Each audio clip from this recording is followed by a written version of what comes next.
Welcome to the Might in Motion podcast, where we empower leaders like you to navigate both their personal and professional journeys.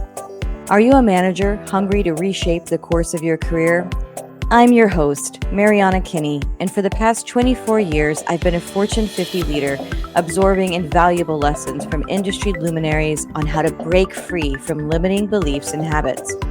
On the Might in Motion podcast, our compass is guided by the 4 M's: motivation, momentum, mindfulness, and might. Each episode, we dive into conversations with leaders from Fortune companies, doctors, and entrepreneurs. Their stories, their might in motion, will not just captivate you, but ignite the spark within. Join us as we unravel the secrets to success, providing you with the inspiration to craft your own action plan and prepare yourself towards your goals. This is your journey, your might in motion. Welcome to the podcast that fuels your aspirations. Welcome to Might in Motion. Today's episode is sponsored by Pantheon FM. Are you struggling to get a constant flow of clients? Meet the Pantheon. It's an exclusive network of entrepreneurs changing the world through entrepreneurship. Sell more of your high-ticket programs by becoming an icon in your industry who rallies together in what we call the Pantheon.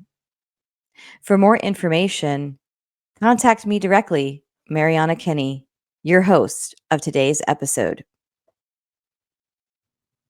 Today, I welcome Ty Richardson, PhD. He's the VP of Membership at the Advanced Innovation Society. He's an entrepreneur-turned-intrapreneur that helps companies scale through referrals, relationship building, and innovation. And he's one of my favorite people to talk to. I'm so excited, Ty, to welcome you to Might in Motion. I'm excited to be here. I love following your content. We've had conversations before that were not recorded, but were just so fun and inspirational. And really, you challenged me to think differently. I love it when I meet somebody new and I'm like, oh, wow, I never thought of it that way. Or I never thought about like I could approach this situation this way, but you've done that. And so first off, maybe tell everybody a little bit about you and your journey to become an entrepreneur. So I was actually born in the little island of Trinidad and Tobago. And I was born to a family of entrepreneurs. My mom owned 5 retail stores. My dad owned 3 larger stores. And I was destined to be an entrepreneur. But at the age of 17, I went a different route. I decided to join American Airlines and work in corporate America. And so I left Trinidad, I came to the US, and I spent the next 14 years of my life traversing the career path that was working within American Airlines until my last job. I was overseeing our call center operations across Europe and Asia Pacific. And I decided, you know what? Let's give this entrepreneurship thing a try. And so I left American, I went to Silicon Valley, and I didn't just try entrepreneurship. I tried entrepreneurship in a massive way. I thought I was going to build a social network, raised a bunch of money, went to Silicon Valley, and bombed, right? But that didn't give me, I didn't lose hope. I didn't lose faith. I pivoted quickly. If it's one thing I learned about entrepreneurship, it's pivoting and pivoting fast. So I pivoted quickly, did another career stint for another few months, and then pivoted back to entrepreneurship. Did a successful stint at that. And realized, okay, this is good. I like this. Came back to, I was a digital nomad for 3 years, came back to the US, again, got into another venture, did well enough there, and decided to go into coaching. I wanted to teach other entrepreneurs how to be entrepreneurs. And so I went into coaching, opened a practice, and did really well at that. And then COVID hit. And during the COVID years, one of the things I realized is that I didn't really build companies, I built jobs. I was still working within a schedule. I didn't have the time freedom that I wanted. And then I said to myself, well, if I'm going to be in a job, then I want to be in a job with other people. I want to be in a job where I don't have to do the things I don't like to do. And so I ended up going back to intrapreneurship, joined a company, and still balanced some of my entrepreneurial functions on the side. So today I'm an intrapreneur in an organization and an entrepreneur because I still have my companies that I run on the side. I love that because so many people think, oh, I have to be an entrepreneur. It's the trendy thing. You see the cars and all the glam and glitz that probably isn't real 99% of the time on Instagram, right? But every company needs good intrapreneurs, need people within your team that can be those visionaries, that can help take you and your organization to the next level. 100%. And Mariana, sometimes it is better and more important to be the best number two than try to be the best number one and fail at it. Yeah. There is no number one without a number two. There is no, you can't be a leader without a follower. So the Yeah. criticality of being a follower is really, if not more important than being a leader. Yeah. I mean, if people might be listening that are really into sports, you can have a great coach, but if you don't have a team, it doesn't matter. Mhm. Nobody knows who you are, right? Like, and I love your commentary on pivot quickly, because even in, the corporate space, and I've managed teams for over 2 decades now, it's those that are willing to take a risk. And if there's a problem and say, hey, oh, there's a problem, something went wrong, and very quickly calling that out and pivoting, those are the people that really, and the teams that really succeed. So I love that you commented on that from an entrepreneur perspective, but that also transfers over into any kind of business space. Yeah, I mean, what it boils down to is ego. Like you said, the Mm. Instagram's filled with all these flashy images and photos. Half of it's not real. A lot of people are driven by the facade that they want the world to see. And here's the thing, right? You have to put food on your table. You have to be the hero of your own story. No one is coming to save you. And so, unless you actually make decisions in your best interest, stop playing the part of wanting the world to believe something that's not real, you're going to fail, and you're going to fail detrimentally. And so, forget the ego, get the ego out of the picture. What is the thing that you have to do right now for your business to survive, for your income to survive, for you to make the next step? And if that's a pivot, if that's accepting that you failed at this and you have to try something new, do it quickly so that you can move on and get to success faster. Yeah, I love that. Now, when we had talked prior, we talked a little bit about community, and this tied into you moving over the pond, right, to another part of the world, and not immediately having that community around you. What does community mean to you, and how has that impact your career / success? Yeah. My journey throughout, not just over the pond, but my journey from Trinidad to the US, when I was doing my master's degree, I spent some time in India, some time in Mexico, then over the pond, and then being a digital nomad. All of it relied on my ability to connect with people, right? The businesses that I built were rooted in people, right? Whether it's a team that I had to build, volunteers that I had to work with, vendors I had to partner with, they were all rooted in people. And so the concept of community has always been pivotal to me. I'd like to say that I've mastered, but I've figured out how to quickly go to a new city and scale within 4 to 6 months a community around me, because I am somebody who is not a good individual contributor. I am not somebody who can live and work in isolation. Even though I'm an introvert, I'm very much somebody who needs to know that there's a community around me for me to be successful. And call it a limiting belief, if you will. I'll accept that. But the concept of knowing that you have somebody to bounce ideas off of, that you have somebody to break bread with, that you have somebody who's done it before you, that you can just mirror and ask questions and emulate. That concept of a community, that concept of somebody to rely on, that somebody to ask, somebody to support, somebody to spend time with, somebody you don't want anything from, just to be there. Those aspects of community are critical to my development and my well-being. And it's something that I think everybody really needs, even if you haven't, consciously accepted that yet. Are there tips or tricks that allowed you to do that kind of scaling in that what is really a few months, which is a very short period of time? Maybe what's a trick or two that you can share with the audience on how they could leverage that in their own life or their own workspace? Absolutely. So, the thing with, if you look at the relationship cycle, right? You meet somebody, you have to engage in conversation, then you have to identify common interests right away. And then you have to identify your perspective on those common interests. And if those things align, then you've broken into the relationship building process. Then you've actually started, you've gotten through the first part, and then you continue to build with repetition, frequency of visits, more connections, more interest, etc. So really the secret is, how do you accelerate that first path? Identify interests, connect with somebody, understand their perspectives on the interest, and then have a follow-up meeting. And a lot of times you go to a networking event or you search online and everything is superfluous online, right? So I wouldn't even look online. I wouldn't use the apps. I wouldn't do anything like that. But if you can identify events and organizations, nonprofit organizations, events, meetups, anything that you can go into that reduces the barrier to entry, meaning you're not going there to shop for business, you're not going there to shop for a contact for a partnership or sponsorship or raising capital.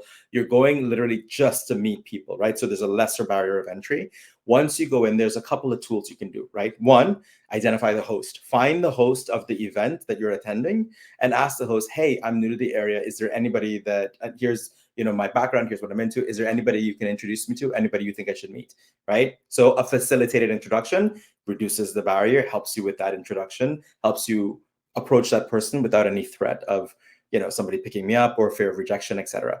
The second thing you can do is, if you know in advance the event you're going to, you can look at the event, see who's registered for the event, go look them up on Facebook, identify if you do have common interests, send them a DM, say, hey, I'm going to this event. I noticed you're going as well. We should 7 emails and messages. 4 people said yes. 3 of them I'm friends with today, many, many, many years later. I love that because it's you're creating that relationship Mm-hmm. based on that commonality, Mm-hmm. right? And it's just like dating. I mean, I haven't dated in over a decade, but it's the same thing, right? You want to kind of get through that really quick to know, is this somebody I even want to spend time with, right? Yeah. It's the same thing for your social circle or your work circle, etc. 100%. And it's something you have to work on too. Just because you do end up having coffee with somebody and you have common interests, everybody's life is busy, right? Nobody's Yes. here for you, they're here for them. And so you have to put in the work to nurture that relationship. I read this saying online once, and it said, after 40 you don't make friends, you make acquaintances. And I don't believe in that. I don't believe in that limitation. But I do know after 40 people are settled, they have a lot going on in their life, they have things that take a higher priority than you do, especially if they have a family. So it just means after 40, the work is harder. It's not as easy as it was in your 20s. That is 100% correct. Somebody over 40, I know that is. It's and you have people in your life like for a season or for a Yeah. reason, right? That people say, and friends that you may have had before, maybe they don't fit into what you're doing today because now, Mhm. to your point, you have kids or etc. So it's how do you flex? Now you mentioned going to events, and those could be at a nonprofit or something that you have some sort of common interest in, like art or whatever, but it also could be networking events. Mhm. So tell us how networking can really help you in your business or career, especially that in-person networking. Networking is, it can be a game changer, right? And I know that as we say the word networking, our introvert friends are scared and they're screaming and they're like, this is not for me, I'm done. Networking can be beneficial to everyone. It is beneficial to everyone. You just have to learn the art of mastering. You have to learn how to do it gracefully and skillfully. I'm an introvert. Everybody argues with me, you're not an introvert, you're at very best, an introvert extrovert. I'm like a very introvert. I did a session a few months ago where I spoke from 9 to 3, and I came home completely exhausted, completely drained. I went into bed and I slept for 6 hours because I was exhausted, and I know I'm an introvert. So networking is something that in my past, in my career, I knew I had to do, but I hated doing it. And so I reinvented it. When my first networking organization that I started when I lived in Europe, I turned it on its head and I built networking with the avatar of the introvert in mind. And as we designed unique experiences, we reduced again the friction that comes with somebody approaching somebody else. When you walk into a room, the biggest obstacle you have is, how do I walk up to somebody and introduce myself or talk to them if I'm an introvert? Why? You fear of rejection. You don't know if that person's going to dismiss you, if that person wants to talk to you. your mind tells you all of this stuff about your engagement with that person, even though it hasn't happened yet. And so if you, as a networking host and organizer, reduce or eliminate that friction, you will have an easy flow. Two ways to reduce the friction. We played games. We played games with icebreakers. So basic icebreakers, we would engage people and say, okay, you have to meet somebody in the room to be able to finish this game. And so everybody in the room is aware now that, okay, we're playing a game, everybody's involved. I don't have to be apprehensive or mean or angry, and the same for the person approaching them, right? So that was one. Two, facilitated introductions, making sure that there were people in the room whose job it was to talk for a few minutes to every single person and start making connections. You should meet this person. You should meet this person. You have in common with this person, and start making connections. So those were the two ways we bridged the gap of in-person networking and really created an experience for introverts. Now, as a networker, as somebody who goes to events still today, not loving the concept of it, I've found ways to do it myself. One of the things is, I know I'm a strengths finder performance-based coach. So I understand my strengths, and I encourage people to understand theirs. In my strengths profile, I'm somebody who can get really deep in a conversation, but I do not like meeting individual people. Like, I won't go to a random stranger and just introduce myself, but I know people who do that seamlessly. And so I network in pairs. I network with a buddy whose job it is to go work the room and bring me back the people who I can get a conversation with and then make the introduction. So I don't have to be afraid, or I don't have to worry about meeting people. His responsibility is to meet them, get to know them. My responsibility is to get deep. And then at the end of the night, did you meet somebody? Did you meet somebody? Here you go. This is a good contact for you. And we end up mastering the room, right? So it's knowing your strengths, leveraging your strengths, and then finding ways to leverage, the things that you're not good at with either somebody else, like I said before, with technology, or introducing yourself to the host, different ways to navigate the same landscape. That's fantastic, because I too am on that introvert scale, and I get the same thing. There's no way you're an introvert. You're so bubbly on stage. You have a podcast. No, like seriously, I love. Just leave me alone. Give me my blanket. Give me my book. give me my cup of coffee or my mushroom drink or whatever it is, right? But so when I think of networking and going to a networking event, it's like, oh, I can just feel the tension, the apprehension. But I love that whole thought of like, bring a buddy. It's your battle buddy, but pick a battle buddy that has different skill sets than you. If you pick somebody who also just wants to sit in the corner with you and just talk amongst the two of you, that will not help. You have to bring somebody like, like my mom, who can literally talk to anyone. It's insane, and get every piece of information about them.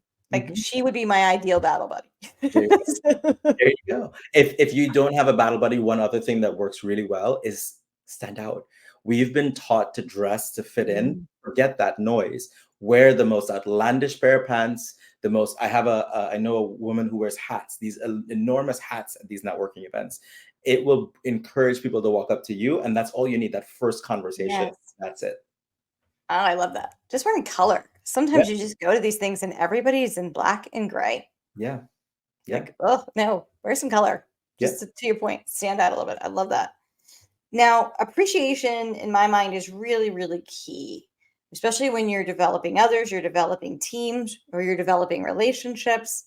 I know that you talked a little bit about this in your Boxing Day post, which I thought was really beautiful. I know I'm going back a few weeks for us now, because we're recording this in January, and probably a few months from when this goes live. But how does appreciation resonate with you, and how do you show that to others?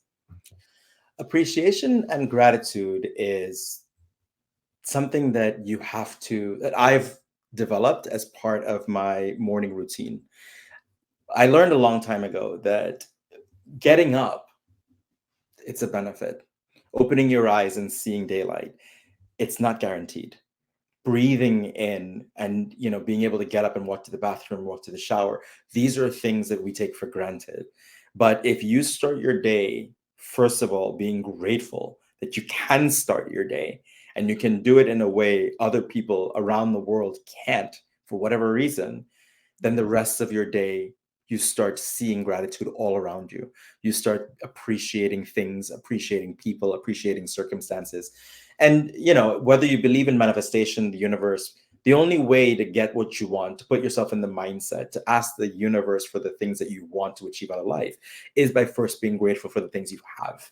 If Yeah. you glaze over what you have, if you glaze over what you've accomplished, if you glaze over the people who've helped you accomplish this, why would the universe give you more? Why would you get more? Why would you be entitled to anything bigger, better, nicer if you can't appreciate the things you have now? Yeah. One of the things for me in appreciation is understanding the people that I engage with, their love languages. And it doesn't just apply to relationships, it applies to people in your workplace, people in your partnership group, people in your collaboration group. Everybody you interact with has a love language. And you can be saying nice things all day long, and yeah, they'll appreciate it, but it doesn't mean as much as if you give them a gift, or if you spend an hour with them talking about, what you've done or what you're doing or what you'd like them to do or how you can support them. Those concepts, I think, are the single thing people can do. The most minuscule change that people can make is understanding how people like to be appreciated and feeding appreciation in a custom way, that way for them. It changes everything. It changes completely how they now experience the world, how they experience their relationship with you, and what they do next. Oh, I love that. It's so true. I got a gift in the mail the other day, and it wasn't the gift. It was the card, the handwritten card that came with the gift Mm, that meant the most to me. And it's in my drawer, like legit in my drawer right now. yeah. I have a few of them where over the years that have just resonated. I keep them in my drawer, and every once in a while I'll pull that out and read it, Yeah. and that goes a long, long, long way. Can you tell us a little bit about the Advanced Society and what it is? Absolutely. So the Advanced Innovation Society is a community of strategic collaborators. What does that mean? We looked at what we were doing and we looked at what we were building, and we realized we're not a mastermind group. We have a lot of entrepreneurs. We engage a group of entrepreneurs and career professionals at about $250 in income or revenue and above, right? That's our target market. And when we brought these groups, these people together, what we realized very quickly was they were all star performers, high potentials. They were all people that just started to collaborate and grow and build momentum. And so we got out of the mastermind game, and we're not a networking community. What we found is that we're a community of strategic collaborators. We are the place you go if you're that CEO who's gotten to a point in your business where you need a group around you. You need peers to bounce ideas off of. You want to talk about strategy. You want to listen to other people's strategy. You want 90 minutes every other week to sit down and, mastermind some ideas you're thinking about. We provide that space. We provide that group. You might also be that career professional who's like, all right, I want to build my reputation. I want to build an audience. I may leave one day. I may become, an entrepreneur. I may become a consultant. I may become a coach. I may open a marketing agency. But it starts with me putting my message out there. And so we create these spaces for exchanges of visibility, right? What visibility opportunities do you have? What do I have? How can we share? How can we collaborate? And then again, you might be a career professional, you might be an entrepreneur who's doing something really unique, something groundbreaking, something different to the rest of the market. And so we create this forum online where you can now share your expertise with our audience, with our community that we're going to be taking online and putting into a channel. But it's an opportunity for people to get in front of a new audience and share a subject matter that they are really passionate about, that they are an expert in, with the rest of the world, and really shore up their authority, their credibility, and their visibility. Now, all of this happens online, but we complement it with in-person communities. So as of today, in January, we have 25 communities around the world. But by the time this airs in April, May, we will have about 45 communities live and running then. And so we want you to take that online experience and go meet those people that you see in those boxes on the screen in person every single month, collaborate with them, get to know them, see how you can help them and add value. And exchange, they'll send you referrals. They'll send you people who they think that they can help you with. And if they can't, they'll certainly help you refine your message, refine your business, refine your strategy, and get you to the next level. That's really cool because I think that combination of online, in person, there's a magical space there, right? And that could be for, like you said, if I'm in corporate America like I am, right? I still want to be able to network with other people.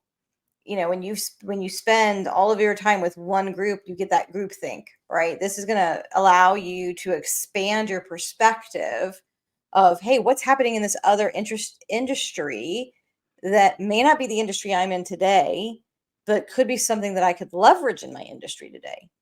We don't always Yeah. do a good job of that, but it's so true. Like what happens in retail could apply very much in, a technology space or a coaching space, because there's things you can learn. Yeah, we borrowed a strategy just in December from the banking industry. Hmm. We introduced a concept that it's done in banks and financial services into our networking community, and people were like, this works. It absolutely works. When I worked for American Airlines, we borrowed from the car industry. When I was in banking, we leveraged the car industry to figure out how do we create some tools in the banking space. And so, you can absolutely. Sometimes I think the best things to do are to borrow from industries that are completely unaligned to what you're doing, so that you can innovate, you can look from a different perspective, and you can create that category of one. You can create that perception nobody else in your market, that USP that nobody else in your market has, because you borrowed it from another industry.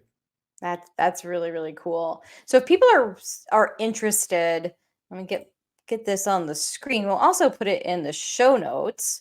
But if people are interested in learning more about the Advanced Society, is it theadvancedsociety.com? Best place to go? That's the URL, theadvancedsociety.com, and my email would be ty@theadvancedsociety.com. Awesome. I can add that to the show notes as well. And then you're pretty active on LinkedIn. So that's probably another great way for people to reach out to you. Is that fair? That's right. LinkedIn. I think my handle is Dr. DRTY Rich, and I think Facebook is dr.tyrich1. Okay, we will work to get that added to the show notes as well. So even if you're watching this on YouTube right now, you can look at the show notes and get all that additional information, because I want to make sure you can reach Ty. He is really inspirational, and I think they're doing some really, really cool things globally. And that's about to double at the beginning of this year in the first quarter, and that's super exciting to see, right? So I love writing down my little golden nuggets. And so I want to share with you, Ty, some of the things that I wrote down from today. So the first thing was that you got to be able to pivot and pivot quickly. Don't lose hope. That could be if you're creating your own business or if you're working within a corporate space. Being able to do that kind of pivot quickly really allows you to be nimble and allows you to actually be seen as a change maker. All moves require you to connect with people. So no matter where you are, you want to be able to do that. So one of your tricks is if you're in a new space, you're at a new company, maybe you got promoted to a different team, you want to be able to meet, engage with those individuals, find a common interest, and then a common perspective. And if you can do those things and you can speed that up, it's going to allow you to really increase your network very quickly. You could do that by going to events, nonprofits, things like that, that allow you to already know you've got a common interest going in. So you just reduced one of those barriers, one of those 4 steps down to 3, and go straight to the host. Go straight to the host. Say, hey, who should I know here? Right? That's a pretty big deal. And all of us should know the host because you got invited to whatever the event is. And no, everybody loves being a host because everybody's coming to them. So they want to be the center. This is allowing them to not only be the center of attention, but now a master connector. If you are at a networking event, these are game changers because these can really allow you to propel your network. It can allow you to propel your career. You need to be able to go in with a different mindset, especially if you're an introvert, like both of us are. And so I love your commentary on you bring a buddy with you. I love a battle buddy kind of mentality. We talk about that with my kids all the time. Stand out in how you address. Do you have something that's going to allow you to really be able to shine in the crowd?